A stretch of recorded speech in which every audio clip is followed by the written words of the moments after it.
What's going on, guys? It's your boy Nanu Garage. Today I am out with the Cadillac CTS-V. Look at how beautiful this thing looks with it all cleaned up. It looks so nice right now.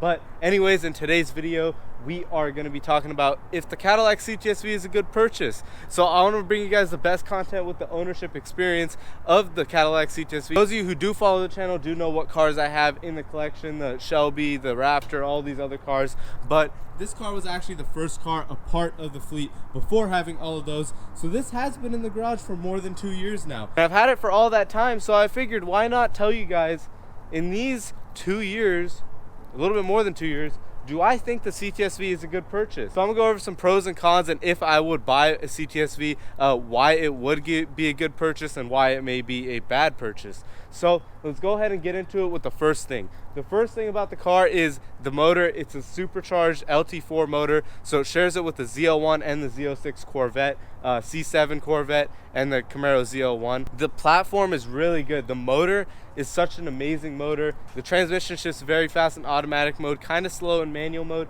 But the thing about the car that I really love is it's a rear-wheel drive car, 640 horsepower, all of those back 295 tires, and trust me, it does put it down on these tires right now. It's putting it down really well. This thing feels like an absolute rocket ship. Now, obviously, people are going to be thinking you can get the 717 horsepower Hellcat Charger right now, and with the wide body kit, all that stuff. But there's many reasons I would lean towards one of these over one of those cars because I have been in those, and there's definitely things about this that I like a lot more. So coming around to the interior of the vehicle, you guys can just see the overall build quality is a lot better than what you're going to get with all these Hellcats and the Mopar cars in general.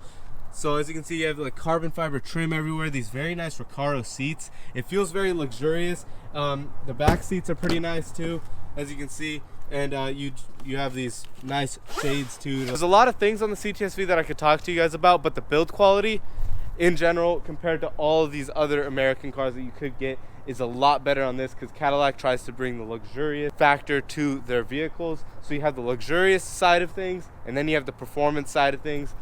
So the performance side of things, as you guys can tell, it looks very aggressive with the carbon fiber everywhere. Splitter, hood, spoiler right over there, and the diffuser right back here is all carbon fiber. So this car brings like this sense of just style and elegance when you're driving around. Pick this over a Mopar just because of that. It brings that elegance to it. Yeah, some people like those cars. It's your choice, honestly, with what you want.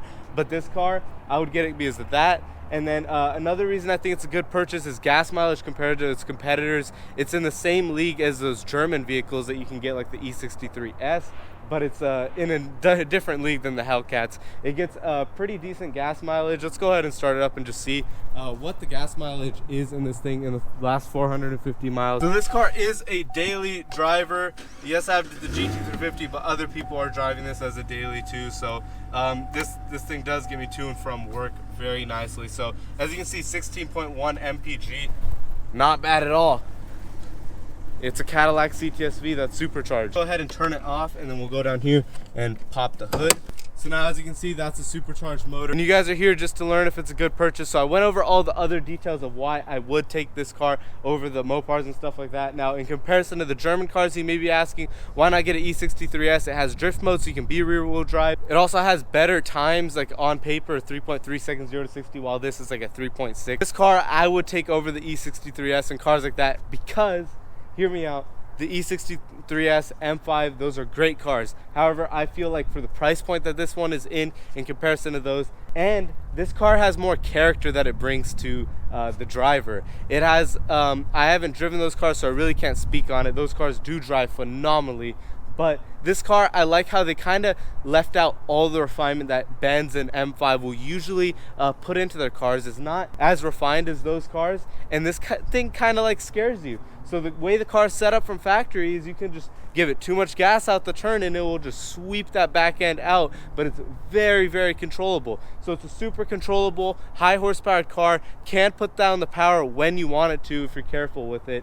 640 horsepower definitely isn't lacking in that. Yes, the Hellcats are slightly faster than it. You sacrifice that just to have elegance, Very nice design on the outside, and in addition to that, the handling is very good on the car too, because it has a 6-piston Brembo brakes up front, which stop very, very well. So the Brembo brakes do a great job on the car, and this thing's able to just toss it into turns pretty well. So on the street, it can go into turns very well. On track, you are really able to feel like that body roll and stuff like that. But in comparison to like a Hellcat, it really is very confident in the turns in comparison to all of these other cars out there. So let me know what you guys thought of my thoughts on the CTS-V. This is just a short little video to tell you guys what circumstances these cars are good in.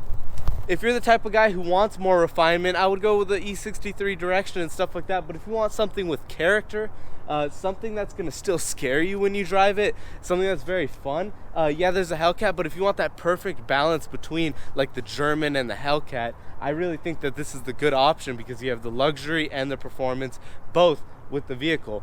So let me know what you guys thought of the video down below in the comment section. If you guys have any questions, I'll be more than happy to answer them down below in the comment section. So make sure you guys do leave a comment if you have anything that you would like to ask me. Make sure you guys subscribe to the channel. I have so many dope cars on it. I have many driving videos with this car, with my Gt350, a lot of epic stuff. So browse the channel, subscribe to the channel, like this video. I'll see you guys in the next one. Peace. Call the cops, boy. AK all day, body start to drop, boy. Virginia beat down, study the street down. They're trying to lock us up, but we ain't gonna stop, boy. They're trying to lock us up, but we ain't gonna stop, boy. They're trying to lock us up.